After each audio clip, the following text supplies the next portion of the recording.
Did you ever wonder why begging doesn't work with your person? Because, if you think about it, if all the times that they said, I love you is true, then theoretically, because they love you, they should have heard you out and should have recognized the love that you had in your heart for them.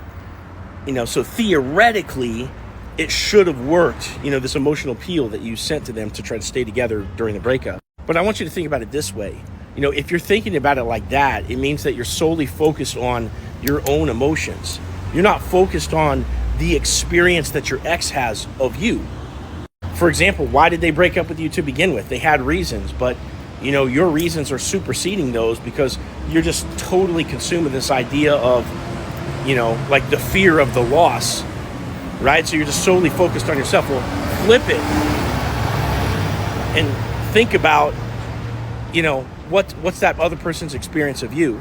And when you consider it from that perspective, it's like, yeah, well, of course, crying and begging and writing a letter and all that isn't going to work because it's not fun to get begged to, right? It's not fun to have to try to console somebody. Ever think about one of your friends that something shitty happened to or whatever? It's like, if they're your close friend, that's one thing. But if it's somebody that you're not that close with, aka somebody that's trying to push you away and break up with you, it's like you don't want to have to do that.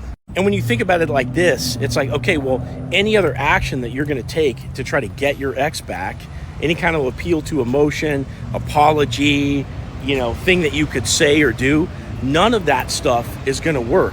So it's like, okay, Betty, well, thanks for pissing in my Cheerios, but it's like, what's actually going to work? And to answer that's really, really simple, okay, if you think about it. It's like, take any new couple. How did they come together? They met on Tinder, they met through mutual friends or whatever, but how did that happen? If you look at what really happened, neither one party needed each other too much, because if they did, they'd chase the other person off, okay?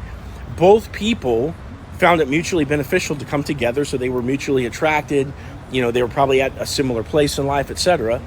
And most importantly, they had fun together, no strings attached. So it might feel really fucking weird with somebody that you have emotional history with to take it back to square one and just focus on fun.